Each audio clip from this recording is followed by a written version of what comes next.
قیم منقلب ينقلبون. خداوند عالم قرآن میں ارشاد فرما رہا ہے کہ ان قریب ظلم کرنے والے جان لیں گے کہ وہ کس کروٹ بٹھائے جانے والے ہیں. جیسے کہ دنیا بخوبی جانتی ہے، میڈیا کے ذریعے آج کل ہر چیز ہر مقام پر پھیل رہی ہے. چنانچہ چند روز قبل سیریا میں دہشت گردوں نے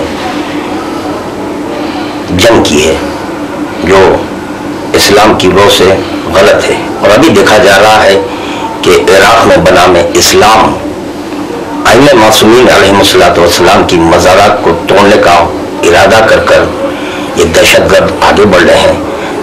دراصل دہشت گردی کا معدن اور مرکز سعودی عرب ہے. وہیں سے دہشت گردی نکلی ہے.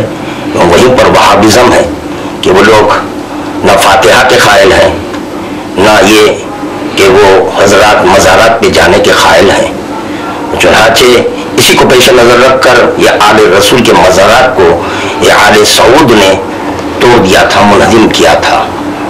ہر چند کے وہاں کے بادشاہ اپنے آپ کو خادم الحرمین کہتے ہیں. حرمین جمع کا صیغہ ہے، یعنی یہ کہ مسجد نبوی کے بھی وہ خادم اور بیت اللہ کے بھی وہ اپنے آپ کو خادم بتاتے ہیں.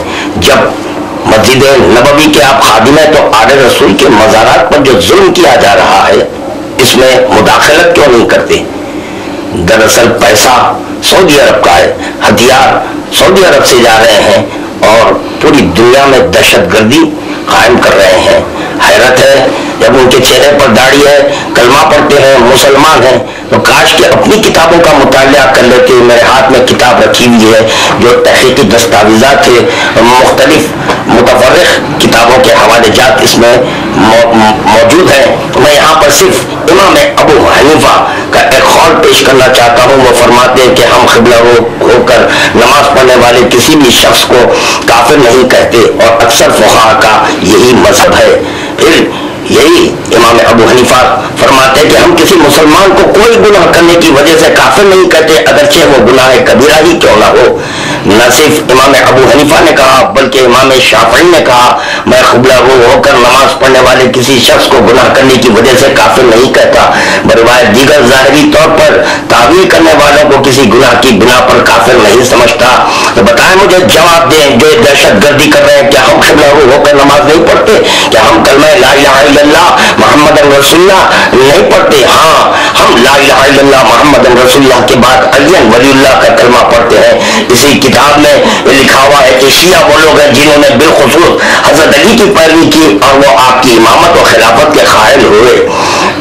نص اور وصیت کی روح سے خواہ و نص سے جلی ہو یا خفی، وہ عقیدہ رکھتے ہیں کہ امامت اور خلافت اولاد علی سے باہر نہ نکلے گی. یہ ہمارا عقیدہ ہے.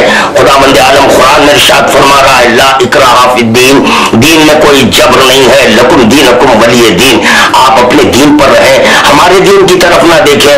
ہم کیا کریں، ہم مجبور ہیں. اس وقت ہمارے مذہب میں مذہب شیعہ امامیہ اثنا عشری میں فی زمانہ جہاد ساقط ہے. اگر ہم کو جہاد کی اجازت ملتی تو ہم بھی ان کا جواب پتھر سے دیتے اور تلوار کا جواب تلوار سے دیتے. انشاءاللہ تعالی جب ہمارے امام کا ظہور ہوگا تو اس وقت ہم ناصران امام حسین میں شامل ہو کر انتقام لیں گے. مگر میں عالم اسلام کے جتنے بھی مسلمان ہیں ان سے یہی معروضہ کروں گا کہ سب ایک ہو کر اگر کلمہ بولے تو آواز اٹھائیں اور یہ سوال کریں کہ آپ کیسے مسلمان ہیں. کلمہ پڑھنے کے بعد کلمہ گو کا قتل کر رہے ہیں. دراصل یہ لوگ مسلمان نظر نہیں آ رہے ہیں بلکہ یہ کافر ہیں.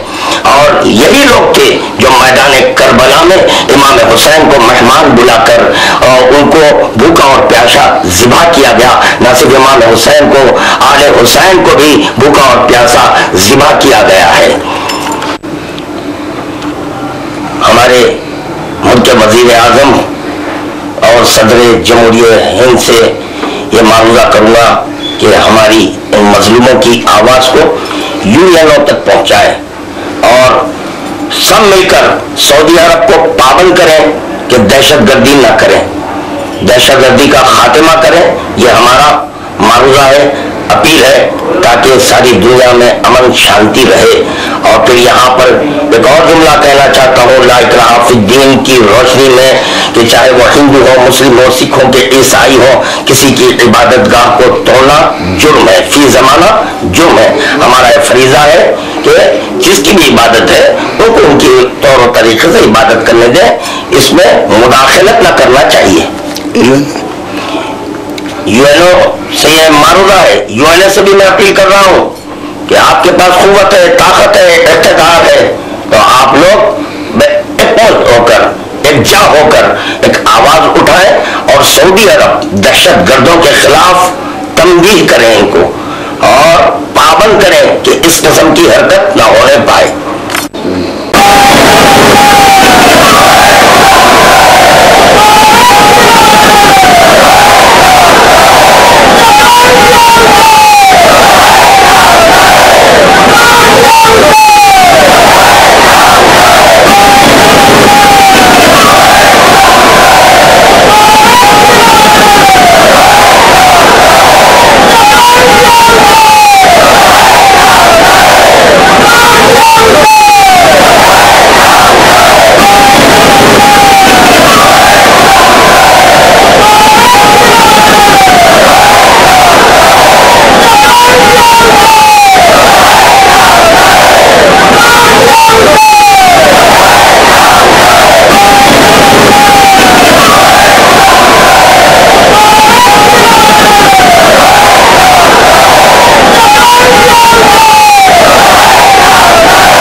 خداوند عالم قرآن میں ارشاد فرما رہا ہے کہ ان قریب ظلم کرنے والے جان لیں گے کہ وہ کس کروٹ بٹھائے جانے والے ہیں.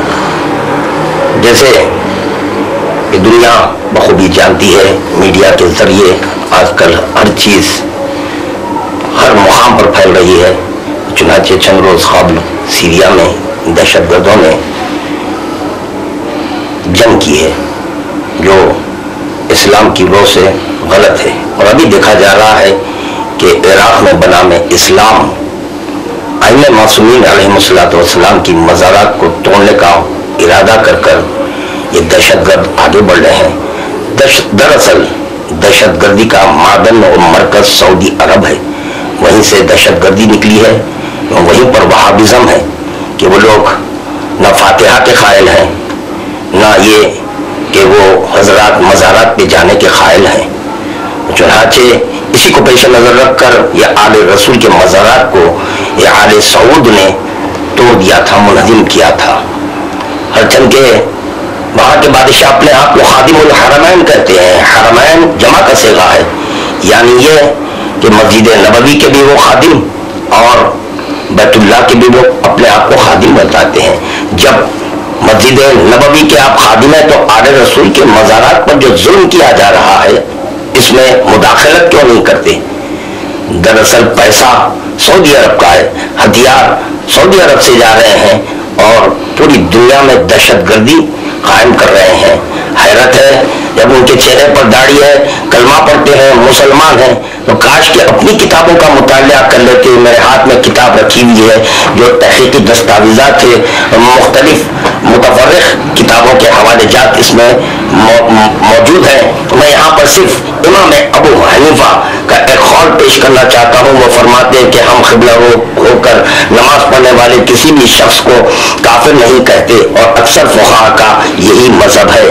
پھر یہی امام ابو حنیفہ فرماتے ہیں کہ ہم کسی مسلمان کو کوئی گناہ کرنے کی وجہ سے کافر نہیں کہتے، اگرچہ وہ گناہ کبیرہ ہی کیوں نہ ہو۔ نہ صرف امام ابو حنیفہ نے کہا بلکہ امام شافعی نے کہا میں قبلہ ہو کر نماز پڑھنے والے کسی شخص کو گناہ کرنے کی وجہ سے کافر نہیں کہتا۔ بروایت دیگر ظاہری طور پر تعویل کرنے والوں کو کسی گناہ کی بنا پر کافر نہیں سمجھتا۔ تو بتائیں مجھے، جواب دیں، جو دہشت گردی کر رہے ہیں، کیا ہم قبلہ ہو کر نماز نہیں پڑھتے؟ کیا ہم کلمہ لا الہ الا اللہ محمد رسول اللہ نہیں پڑھتے؟ ہاں، ہم لا الہ الا اللہ محمد رسول اللہ کے بعد علی ولی اللہ کا کلمہ پڑھتے ہیں۔ اسی کتاب میں لکھا ہوا ہے کہ شیعہ وہ لوگ ہیں جنہوں نے بالخصوص حضرت علی کی پیروی کی اور وہ آپ کی امامت و خلافت کے قائل ہوئے۔ نص اور وصیت کی روح سے خواہ و نص سے جلی ہو یا خفی، وہ عقیدہ رکھتے ہیں کہ امامت اور خلافت اولاد علی سے باہر نہ نکلے گی۔ یہ ہمارا عقیدہ ہے۔ خداوند عالم قرآن میں ارشاد فرما رہا ہے لا اکراہ فی الدین، دین میں کوئی جبر نہیں ہے، لکم دینکم ولی دین، آپ اپنے دین پر رہیں، ہمارے دین کی طرف نہ دیکھیں۔ ہم کیا کریں، ہم مجبور ہیں۔ اس وقت ہمارے مذہب میں مذہب شیعہ امامیہ اثنا عشری میں فی زمانہ جہاد ساقط ہے۔ اگر ہم کو جہاد کی اجازت ملتی تو ہم بھی ان کا جواب پتھر سے دیتے اور تلوار کا جواب تلوار سے دیتے۔ انشاءاللہ تعالی جب ہمارے امام کا ظہور ہوگا تو اس وقت ہم ناصران امام حسین میں شامل ہو کر انتقام لیں گے۔ مگر میں عالم اسلام کے جتنے بھی مسلمان ہیں ان سے یہی معروضہ کروں گا کہ سب ایک ہو کر اگر کلمہ گو ہے تو آواز اٹھائیں اور یہ سوال کریں کہ آپ کیسے مسلمان ہیں؟ کلمہ پڑھنے کے بعد کلمہ گو کا قتل کر رہے ہیں۔ دراصل یہ لوگ مسلمان نظر نہیں آ رہے ہیں بلکہ یہ کافر ہیں، اور یہی لوگ تھے جو میدان کربلا میں امام حسین کو مہمان بلا کر اور ان کو بھوکا اور پیاسا ذبح کیا گیا۔ نہ صرف امام حسین کو، آل حسین کو بھی بھوکا اور پیاسا ذبح کیا گیا ہے۔ ہمارے ملک کے وزیر اعظم اور صدر جمہوریہ ہند سے یہ معروضہ کروں گا کہ ہماری ان مظلوموں کی آواز کو یونینوں تک پہنچائے اور سب مل کر سعودی عرب کو پابند کریں کہ دہشت گردی نہ کریں، دہشت گردی کا خاتمہ کریں۔ یہ ہمارا معروضہ ہے، اپیل ہے، تاکہ ساری دنیا میں امن شانتی رہے۔ اور پھر یہاں پر ایک اور جملہ کہنا چاہتا ہوں لا اکراہ فی الدین کی روشنی میں کہ چاہے وہ ہندو ہو، مسلم ہو، سکھ ہو کہ عیسائی ہو، کسی کی عبادت گاہ کو توڑنا جرم ہے، فی زمانہ جرم ہے۔ ہمارا یہ فریضہ ہے کہ جس کی بھی عبادت ہے ان کو ان کی طور و طریقے سے عبادت کرنے دیں، اس میں مداخلت نہ کرنا چاہیے۔ یو این او سے یہ معروضہ ہے، یو این اے سے بھی میں اپیل کر رہا ہوں کہ آپ کے پاس قوت ہے، طاقت ہے، اقتدار ہے، تو آپ لوگ ایک ہو کر، یکجا ہو کر ایک آواز اٹھائیں اور سعودی عرب دہشت گردوں کے خلاف تنبیہ کریں ان کو اور پابند کریں کہ اس قسم کی حرکت نہ ہونے پائے۔